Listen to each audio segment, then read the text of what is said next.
So, you're thinking about putting your house on the market. Where do you start?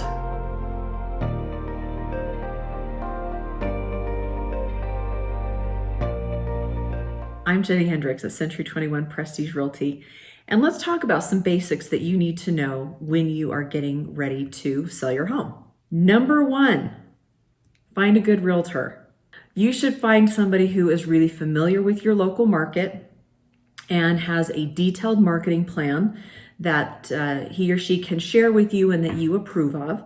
The marketing should include the MLS, the multiple listing service, and if you are in a market like mine where there's multiple MLS systems that cover your area, ask your agent when you are interviewing if he or she is a member of all of the relevant MLSs. It makes a difference. You want to be visible to anybody who is looking. Your agent's plan should include social media, should have great photos.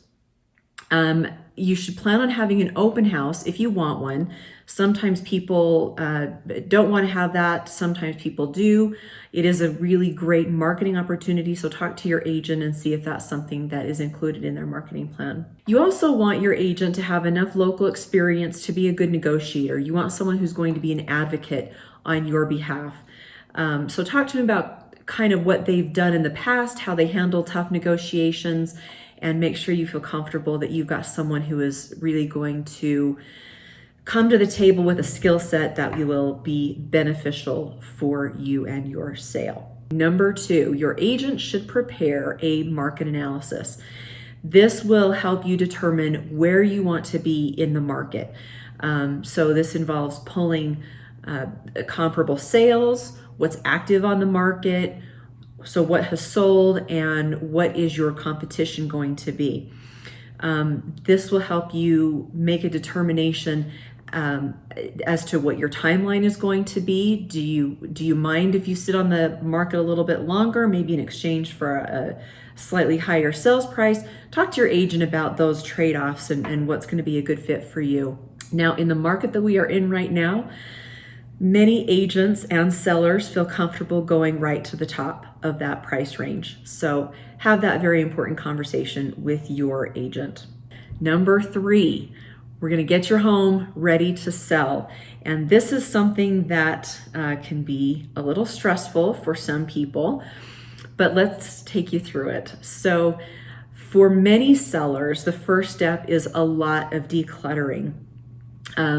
It's a great time to start boxing things up. Go through your garage, your attic, your basement, start in those spaces, label everything, take pictures, have a donate pile, have an area where you're kind of moving all of those boxes, and then maybe you move them to storage or into another space that is not right in the middle of everything there. So once you've tackled those larger spaces, going room by room is going to be a little bit easier. So, do the kitchen, do the living room, do the bedrooms. If you have a bedroom that's sort of been kind of an office, kind of a guest room, sort of a place where you put everything that you don't know what else to do with it, have that be a dedicated space. Is it a bedroom or is it an office? So go through your home and look through the eyes of a buyer. What does it look like for someone who is seeing it for the first time? You want to eliminate personal photos, those knickknacks that we all love and treasure, but might be a little distracting for a buyer. Extra furniture.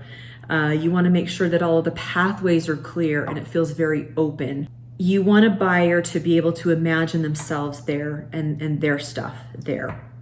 So once you've decluttered, clean until it sparkles, inside and outside. I see sometimes sellers have the inside just looking pristine, but they haven't really focused as much on the outside. And that curb appeal is really a big deal. Does the exterior need any attention? How about your front door? This is something that buyers really focus on when they first pull up to your house. Does the landscaping need to be spruced up?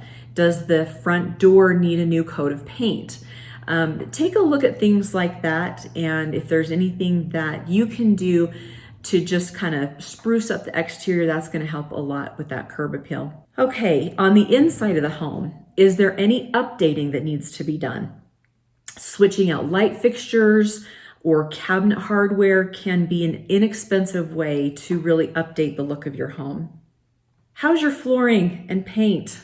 Look again through the eyes of a buyer. If the flooring is a little tattered, maybe updating that is going to help get you a little bit more for your home. And look at the paint. A lot of people really like dark, bold colors. In fact, my husband was so upset with me when we sold our last home because I had dark espresso walls, accent walls, and it took 3 coats of paint to paint over them. So look at your walls and make it as neutral as you can. Paint it a nice grayish so that a buyer can imagine their own stuff there. It will do wonders for the look and feel of your home. Okay, once your home is ready to go on the market, your agent will come in and take pictures. Many times we'll hire a professional photographer. That's what I prefer to do. It makes a lot of difference in the presentation online. And you know that most buyers these days are looking at a home online way before they're making a decision to come in and look at it. So those pictures are really important. Once your home is on the market, your agent will call to schedule showings. It's best if you're not there when the buyers go through. Again, you want to give the buyer every opportunity to take time to imagine themselves there, to really feel comfortable in making that decision. And then when you receive an offer, your agent will make an appointment with you to review the contract and the terms and determine the next steps. For a deeper dive into responding to offers and negotiating offers, take a look at this video where I take you with some more detail into how to negotiate and respond to offers. Once you and the buyer have agreed on the terms, you'll know exactly what your timeline is that you have to get the rest of your stuff packed up and moved out. Listing and selling your home can be a stressful time, but with a little bit of planning and support from a great agent, it can be a smooth and really successful process. So I wish you luck. This can be a really cool process. Let me know if I can be a resource for you. I'm Jenny Hendricks at Century 21 Prestige Realty. We'll see you soon.